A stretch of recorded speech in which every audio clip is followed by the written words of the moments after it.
Hi, Capricorn Sun and Rising. Welcome to your July 2025 Astro Update. It's Raina here. The big news in July is that Uranus is changing signs. We also have several retrogrades, and you have a full moon in your sign. So let's start from the beginning. The Sun is in your opposite sign of Cancer. So automatically, any planets, and also Jupiter has entered this sector. So relationships, because this is your opposite house, the seventh house, where these transits will be traveling in Cancer, is really heightened. And this can be in any way. With Jupiter, it could have a very positive spin to it. If you're a single Capricorn, this could be a time when you have a lot of opportunities to meet in the next year, to meet somebody that becomes a life partner. And I'm not saying that you're going to do everything within that year, like get married and all of that kind of stuff, but it's at least maybe being luckier at attracting such a person. The fifth house is the house of dating, but dating isn't the same as commitment, as we know. So this is about something more permanent, more serious. And I think that the average Capricorn is looking for that scenario. However, a Capricorn person, like anyone else, can kind of get very gun shy about commitment, especially if it's a legal commitment, if you've been burned in the past. Like if somebody took you to the cleaners financially after you got divorced, you might be like, okay, we can date, but I'm not going to really uh, meld my finances with yours because that didn't work out so well the first time. But you might meet the kind of person that is like, hey, I'm not here to take your money. You keep your money, I'll keep my money. Let's just get together anyway. So I'm going to start at the beginning. On the 4th of July, we have Venus going into Gemini, and Gemini for Capricorn people is your 6th house of work. And what this can mean with Venus is love in the office place with a coworker. It's not really encouraged, but it does happen, let's face it, especially in this day and age. This can also mean a raise.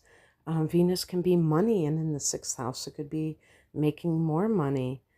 But there can be harmony in the workplace, and maybe that's the reason that you are making more money, getting along with those around you.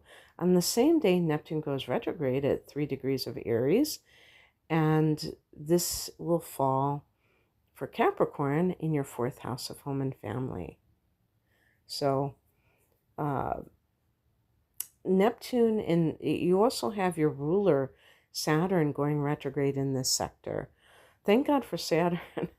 Thank God for your ruler being here while Neptune is here. Although Saturn will only be here for a few years, and Neptune will be here for probably like 15 or 16 years.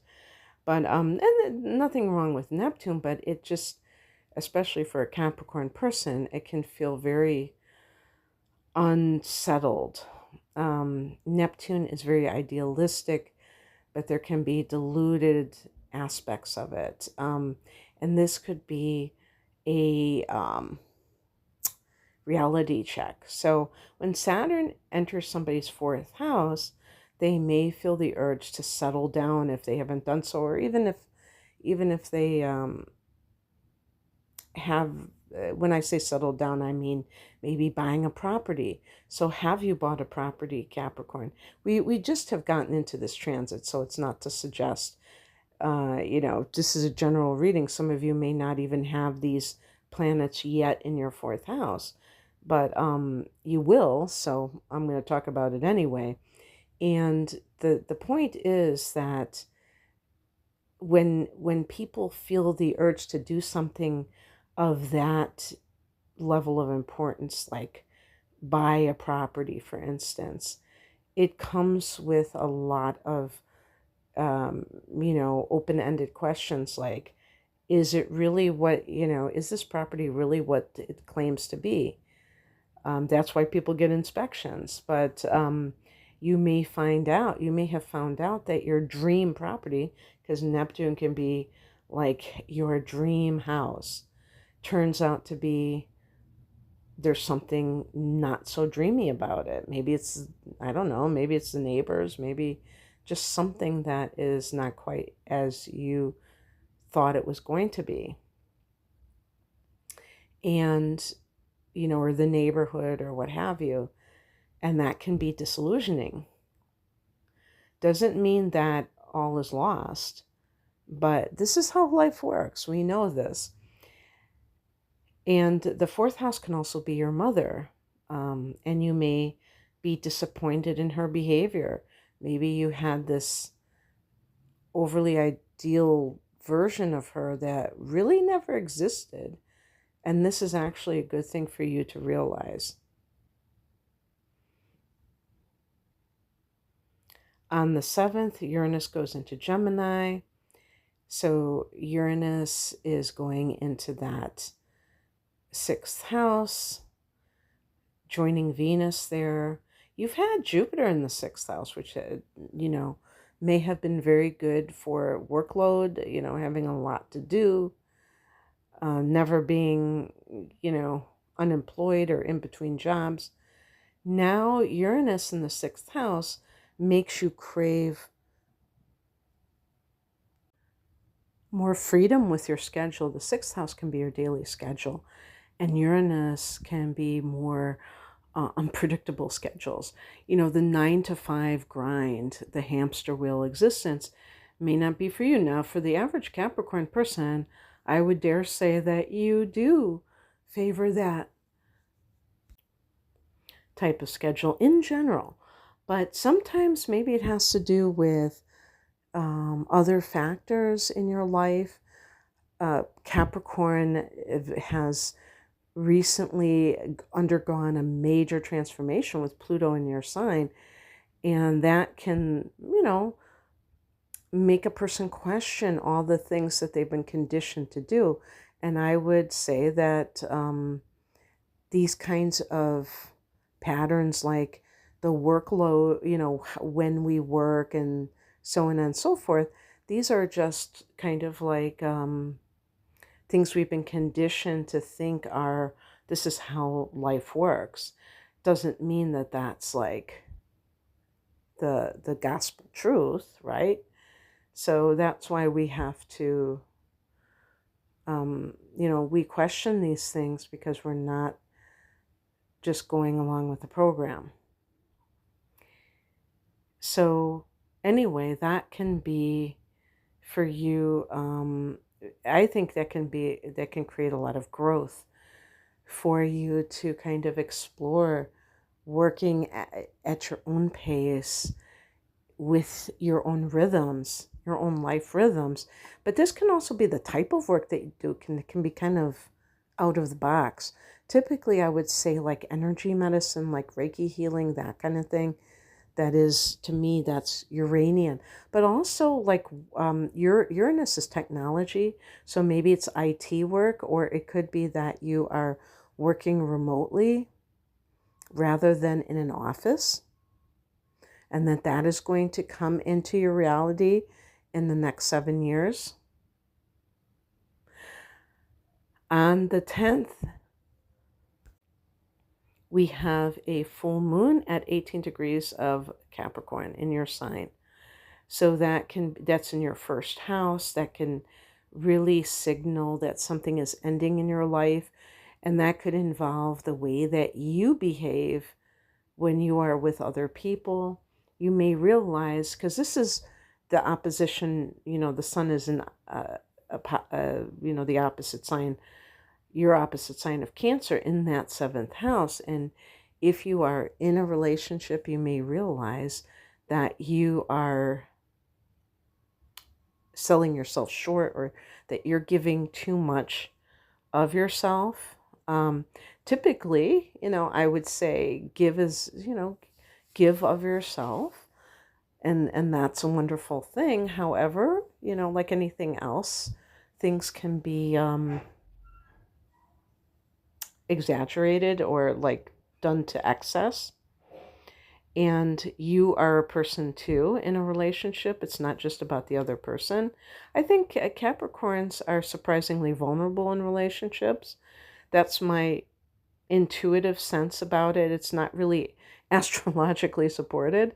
Of course, you could have the sun in Capricorn and you could have the moon in Pisces, so there you go. But I just feel that way. I feel that Capricorn people can be very sensitive, but it's like kind of like a cashew. This is a bizarre analogy. A cashew, if you know, it's got like a real hard exterior, and you have to like boil the cashew nut out of the shell.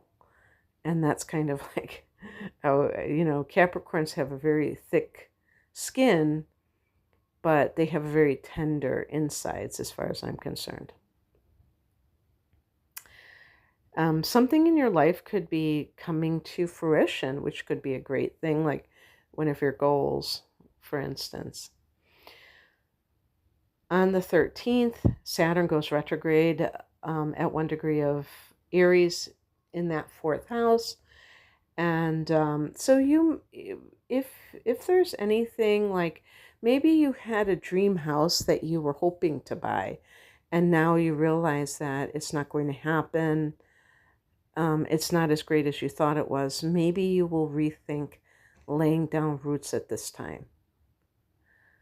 Doesn't mean you won't do it altogether, because there's going to be 3 years where Saturn is in Aries. So this is just the beginning of this stage. And, when Saturn enters a house, there could be a crisis that sets up what happens. So, it's all part of how the transits work. And also another thing that this could involve is when Saturn is in your fourth house, you may feel more obligation in regards to your parents and helping them. It could be the mother in particular. For some, Saturn is the father. And Saturn actually represents the father, but I mean the fourth house. Could be the father. But regardless of which parent, or maybe even both, this retrograde could be a time when you're letting that go for now because of some other thing that's going on, but it will go direct. I don't know which month Saturn is going back direct, but it's going to be later on this year. On the 18th, Mercury goes retrograde at 15 degrees of Leo. This is in your 8th house. Now, you did have Mars retrograde. Mars retrograde, but you had Mars in your 8th house, and then it went retrograde in the 8th and the 7th house of Cancer. So there's definitely the possibility that some Capricorn people were dealing with like inheritance issues that involved legal channels. And this might be more of that, the same. Maybe you're finally finalizing a document and it still needs to be worked out. But, Mercury is very fast moving. You might be rethinking a metaphysical course, maybe in astrology or the tarot or shamanism, that you were involved with, or you're pausing it for the time being. Again, Mercury has a very quick, transit rate. And Mercury can be documents, so if there's anything like with a will that might have to be temporarily, it's going to be delayed, possibly. On the 22nd, the sun goes into this sector, so it strengthens this area for you. This is a time that you are going very deep. This is Scorpio's domain. 2 days later, there's a new moon here. Keep in mind that Mercury retrograde is active in this house at that time. but new developments in terms of other people's money could be happening. And that money may affect you. This can also be your spouse's money if you are married, let's say, or coupled. On the 30th, Venus goes into Cancer, into that 7th house of committed partnership. It's also, the 7th house is also the house of legal affairs. So Venus here could bode well for any kind of legal matter. This could be a harmonious conclusion that could also involve you receiving money. But this is also a good time. Maybe some of you will get engaged at this time. I don't know. If you obviously you have to have been with somebody seriously for that to happen. That's what I have for you, Capricorn. I hope that this resonated. If you would like a private reading, I have single readings and package deals. Please check the link below to see my ordering page. Thanks for listening. Take care. Bye.